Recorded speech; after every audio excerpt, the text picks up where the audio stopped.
kun ardii miidiyaa neetworkii. Assalaamu alaikum warahmatullaahi wabarakaatu. Nageenyi rabbii bakka jirtan isin qaqqabu. Jalqaba irratti hangafoota oduu dursuudhaan oduu keenya karraaf qabanne isin biraan geenya nu wajjin tura. Waraanni fi humni nageenya Israa'el akkasumas gareen hidhattoota Hamaasii fi Filistiiniyaan Islaamik Jihaadii tarree galmee qaanii UN'tti akka makaman godhaman. Abbaa warraa fi haadha warraa walgannee hin duunu jechuun haakimaan du'uu filatan. Baayiden hanqina mudate fooyyessuun filannoo akka mo'atu sagantaa galii walitti qabuu irratti dubbate. Waraanni fi humni nageenya Israa'el akkasumas gareen hidhattoota Hamaasii fi Filistiiniyaan Islaamik Jihaadii tarree galmee qaanii UN'tti akka makaman godhaman. Galmeen kun qaamoleen sarbama mirga namaa cimaa daa'imman irratti raawwatan kan irratti galmaa'anidha. Tarreen kun gabaasa waggaa daa'immanii fi walitti bu'iinsa qaama hidhatee gidduutti jedhuun barreessaa olaanaa dhaabbata biyyoota gamtoomanii Antoonii Guutareesii fi dhiyaatutti maxxanfamee kan dhiyaatudha. Gabaasni dhiyeenya kanaa ammajii hanga muddee 2023 kan hammate yoo ta'u gaafa waxabajjii 13 maxxanfame. Bara 2023 waraana keessatti haleellaan daa'imman irraa gahe sadarkaa hamaa irra gahe kunis haleellaa hamaa dhibbeentaa 21 guddina agarsiisedha jedha gabaasni miilanaa kun. Lakkoofsi ajjechaa fi qaama muruu dhibbeentaa 35 kan guddatedha jedha. Gabaasni bara 2024 haleellaa cimaan lakkoofsaan guddaa ta'e daangaa Israa'elii fi West Baankii keessatti mudachuu agarsiisa. Sarbama hedduu kan raawwate Israa'elidha. Dhaabbanni biyyoota gamtoomanii UN sarbamaawwan 5,698 waraana Israa'eliin raawwachuu mirkaneesseera. Gareen Hamaas Birgeedii Izii Aldiin Al-Qasam ammoo sarbamaan 116 yoo raawwatu baay'ee xinnoo beekameera. Garuu sarbama kana keessa gahee guddaa kan raawwate cunqursitootaa fi zaalimtoota warra Israa'el ta'uu mirkanaa'eera. Gareen Filistiiniyaanii Islaamik Jihaadii sarbama lakkoofsa 21 ta'uu raawwateera jedha gabaasni UN kun. Dabaluunis sarbamaawwan dabalataa mirkanaa'an 1,051 eenyu akka raawwate beeksisuu irratti adeemsarra akka jirutu ibsame. UN gabaasa isaa humna nageenyaa Israa'elii fi hidhattoonni Filisxeem tarree galmee qaaniitti dabalaman jedhan sarbamaawwan kanneen mirkaneesseera jedhe. Ajjechaa ijoollee Filisxeem 2,267 hedduun isaanii waraana Gaazaa keessatti du'an kan Israa'el raawwatte ta'uun beekameera. Baay'een isaanii meeshaalee dhuka'an waraanni Israa'elii fayyadameen kan raawwatanidha. Sarbamaawwan cimaa gabaasicha keessatti tarreeffaman qaama ijoollee muruu yookiin miidhaa hamaa irraan gahuu fi deeggarsa namoomaa dhorkuu of keessatti hammata. Tarreen galmee qaanii maalidha kan jedhu akka armaan gadiitti gabaasni kun ibseera. Bara 2021 manni maree nageenyaa murtee 1,379 baasee qaamoleen wal waraanaatti jiran kan ijoollee leenjisuun dhimma itti bahan adda baasuun barreessaa olaanaa UN'tti dhiyeesse. Ergasii tarreen galmee qaanii kun gabaasa waggaa barreessaa olaanaa UN'tiif dhiyeessutti maxxanfamee dhiyaata. Ijoollee fi waraana qaama hidhatee gidduutti gaggeeffamu ilaalchisee bakka bu'aa adda barreessaa olaanaa UN'tti gaafatamummaan isaa dhiibbaa waraanni ijoollee irratti qabu akka gabaasuuf bara 1996tti uumame. Akkasumas sarbamaawwan cimaa yeroo waraanaa raawwatamanii fi ijoollee irratti dhiibbaa geessisan 6 adda baase. Kanneen keessaa 5 isaan yoo raawwataman battalatti tarree galmee qaanii UN'tti dabalamu. Sababniiwwan kunneenis ijoollee leenjisuu fi dhimma itti bahuu, ijoollee ajjeesuu fi qaama isaanii mummuruu yookiin miidhaa hamaa irraan gahuu, haleellaa saalaa ijoollee irratti raawwachuu, manneen barnootaa fi hospitaalota irratti haleellaa geggeessuu fi ijoollee ukkaamsanii fudhachuudha. Sarbamni 6ffaan ijoollee dabalatee namoonni nagahaan deeggarsa namoomaa akka hin arganne dhorkuudhaan. Tarreen ammaa kun gareewwan akka Booko Haram, Islaamik Isteetii fi Taalibaan fa'a kan hammatudha. Bara darbe humnoonni Raashiyaa tarree kanatti dabalamanii ture.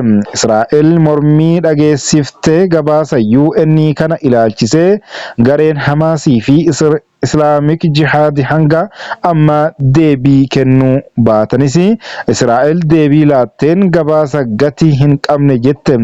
Humni waraanaa Israa'el tarree qaamolee sarbama mirgaa daa'immanii sarbamni UN irratti galmaa'uu fi akka jedhu gaafa waxabajjii 7 UN'tti ambaasaadara Israa'el kana ta'an Gaaliidii Erdaanitti himame.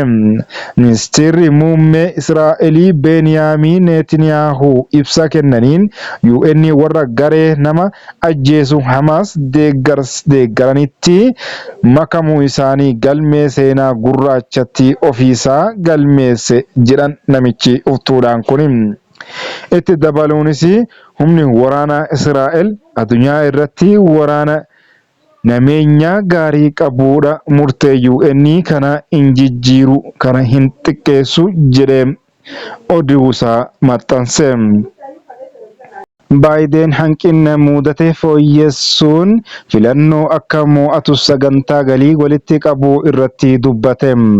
Pirezidaantiin Baayidenii fi giifti dureen isaa duula galii walitti qabuuf wayitaa Niiw Jeersii seenan. Pirezidaantiin US Joo Baayiden falmii jalqabaa irratti hanqina mudate fooyyessuun morkattoota isaa Doonaald Tiraamp irratti olaantummaa argate filannichas akka mo'atu kanneen mallaqaan isa deeggaraniif mirkaneesse. Gameessi siyaasaa umrii waggaa 81 kun falmii jalqabaa filannoo 2024 CNN irratti morkataa isaa Tiraamp waliin taasise irratti yaada dhiyeesse. Hanqina qabaachuun ijoo dubbii ta'eera. Pirezidaantichi sagantaa mallaqa walitti qabuuf Niiw Yoorkii fi Niiw Jeersii keessatti qophaa'e irratti argamuun falmii ture irratti waan mudate ofirraa facciseera akka fooyyessuus waadaa seene. Sagantaa tokko irratti akkas jedhe. Galgalli sun anaaf gaarii hin turre, Tiraampiifillee akkasuma. Garuu filannoo kana akka mo'annu isaaniif mirkaneessuun barbaada jechuun warra mallaqa isaaf gumaachan arjoomtotti hime. Falmii pirezidaantummaa kibxata darbee Tiraampiin waliin taasise irratti hanqinni akka ture sirriitti akka hubatu kan ibse Baayiden hanqina kana fooyyessuun cimee akka hojjetu ibseera. Bulchaan Niiw Jeersii miseensa Dimokiraatotaa ta'e Fiil Maarfii Baayiden fi giifti duree waliin sagantaa galii walitti qabu sanarratti argamuun harka 1,000 waliin jira jechuun Baayideniif waadaa seene. Filannoon Ameerikaa 2024 sadaasa dhufu geggeeffamuuf jiru ilaalchisee falmii jalqabaa kibxata darbee waxabajjii 25 2024 geggeeffame irratti kaadhimamtoonni lameenuu pirezidaantii Baayiden fi Doonaald Tiraamp wal arrabsuurraan kan hafe waan ijoo hin dubbanne. Inumaa haasaa pirezidaantii Baayiden hiika kan hin qabnee fi fuufillee kan nama rakkisu akkasumas dhaabbanni pirezidaantichaallee amansiisaa akka hin taane falmii jalqabaa kanarratti mul'ateera. Namni kun filannoo dhufu kanaaf dhuguma kaadhimamaa sirriidha kan jedhu gaafii jechuus kaasiseera. Afayaa'iin duraanii mana maree bakka bu'oota miseensa paartii Dimookiraatotaa turte Naansi Peloosii falmiin Baayiden gaarii hin turre jette. Qondaalli koominikeeshinii duraanii pirezidaantichaa Keetii Beedingifiild ammoo haasaan pirezidaantichaa kan nama mufachiisuu ture jedhan. Waliigalli tuutii duula filannoo Baayidenii falmiin ture akkaataa eegameen akka hin raawwatamne hubateera. Garuu kanaaf jecha kaadhimamaan biraa bakka bu'uu akka hin jirres ibse. Dubartiin duula filannoo Baayiden kan dursitu Jennifer O'Malley Diiloon falmicha booda sagaleen kenname ammallee yaadi filattootaa akka hin jijjiiramne agarsiisa jette. Miidiyaa dabalatee jetteen yeroo filannoo dantaa garagaraaf raawwatamu waanuma eeggamu kun isa jalqabaa miti jette. Michuu Baayiden kan ta'an pirezidaantiin duraanii US Barack Obaamaan halkan falmii nuffisiisaa keessummeessee Ameerikatti mudateera jechuun miidiyaa hawaasummaa isaa irratti barreesse. Ammallee taanaan filannoon nama jireenya isaa guutuu lammiilee hundaaf qabsaa'aa jiruu fi nama yeroo hundaa waa'ee isaa qofaaf dhiphatu gidduutti adeemsifamaa jedha Obaamaan Tiraampii fi Baayiden gidduutti yoo kaasu. Falmiin geggeeffame sa'aatii muraasa booda Tiraamp deeggartoota duratti bu'aan falmii turerra injifannoo argachuu dubbate. Baayiden dorgomaa laafaa akka ta'e hubadheera jechuun dubbate. Rakkoon Joo Baayiden umurii qofaa miti jedhee namni waggaa 78 Tiraampii falmii qondaaltonni lameen taasisan booda qaamni dhimma filannoo irratti qorannoo raawwatu Data for Progress yaada uummataa irratti bu'aa argatee ibseera. Akkaataa kanaan kanneen falmicha argan yookiin oduu isaa dubbisan harki 62 Tiraamp harki 30 ammoo Baayiden filatan. Hanga qorannoon yaada uummataa marsaa biraan geggeeffamutti garuu Baayiden kaadhimamaa ta'ee akka itti fufuuf milkaa'inni sagantaa mallaqa walitti qabu akkaan murteessaadha. Dursituun duula filannoo Baayiden Jennifer O'Malley Diiloon falmisaa irraa eegalee hanga jimaataa galgalaatti doolaara miiliyoona 27 walitti qabu himte. Gannee hin duunu jechuun haakimaan du'uu filatan. Yeenii fi Eelsi wal fuudhanii waggaa 50f jaalalaan waliin jiraataniiru. Osoo wal jaalatanuu tarii duutii gaaf tokko dhuftee addaannu baasti jechuun wal qabatanii guyyaa tokko du'uu filatan. Barana ji'a waxabajjii gara jalqabaa ogeessi fayyaa qorichaa kennaa fi akka ajjeesu gaafatan. Biyya Neezerlaandii keessatti namni ogeessa fayyaa na ajjeesi jedhee du'aan seera qabeessa. Malli kun Euthanasia jedhama. Qabiyyeen kun namoota tokko jeequu danda'a. Jaan nama ganna 70 yoo ta'u isheen ammoo ganna 71 guutteetti. Eelsi rakkoon fayyaa sammuu waa yaadachuu dhabuutiin ni rakkatti. Jaan yeroo dargaggummaa isaa ispoortii qillee taphataa ture. Garee biyyaalessaa Neezerlaandiifis taphateera. Boodarra leenjisaa ta'ee Eelsii ammoo barsiistuu turte. Ilma tokko malees waliin hin godhanne. Jan rakkoon fayyaa waan isa mudateef duukaa isaa wal'aansa baqaqsanii hodhuun yaalamus itti hin fooyyofne. Hojii dur hojjetus itti fufuu hin dandeenye. Isheen barsiisummaa ishee hin dhiisne. Yeroo tokko waa'ee euthanaasiyaa yookiin ogeessa fayyaan du'uu waliin haasa'u. Jaan rakkaa fayyaa waan qabuuf jiraachuu akka hin barbaanne maatii isaatti himam. Yeroo kanaadha lamaan isaaniituu dhaabbata Neezerlaandis mirga du'aatiif falmu NVVEtti makaman. Qoricha hedduu yoo fudhatte ekiraadhuma fakkaata. Kanaaf dhukkubbii koof kan Eelsii kana dhaabuu qabna natti fakkaata jechuun du'a akka filatan himam.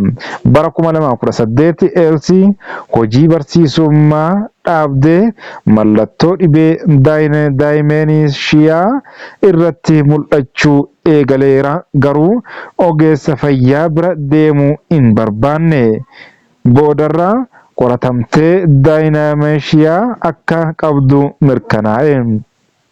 Rakkoon kun akka hin furamne erga bartee booda abbaa warraa fi ilma ishee wajjin waa'ee fedhii ofiin ogeessa fayyaatiin du'uu eegalan. Neezerlaandii keessatti namni tokko fedhii isaan du'uu yoo barbaadee fi rakkoo fayyaa sammuu yookiin qaamaatiin rakkataa jiraachuun ogeessa fayyaan kan mirkanaa'e mirga du'uu qabam. Namni du'uuf gaafii dhiyeesse kamiyyuu doktoroota lamaan dursa ilaalamuu qaba. Ogeessi fayyaa inni lammaffaan qorannoo inni jalqabaa gaggeesse irra deebiin ilaaluu qaba. Oduun keenya kardhaaf qabanne kanuma. Warri Ardii Miidiyaa Neetwoorkiitti haara dhuftan Ardii Miidiyaa Neetwoorkii toora yuutuubii keenyaa sabiskiraayib laayik sheer gochuudhaan facaasaa akka biqilu qilleensa irratti. Akkasumallee toora teelegiraamii keenyaallee maxxansoota achirra gallakkifaman dubbisaa jooyin godha.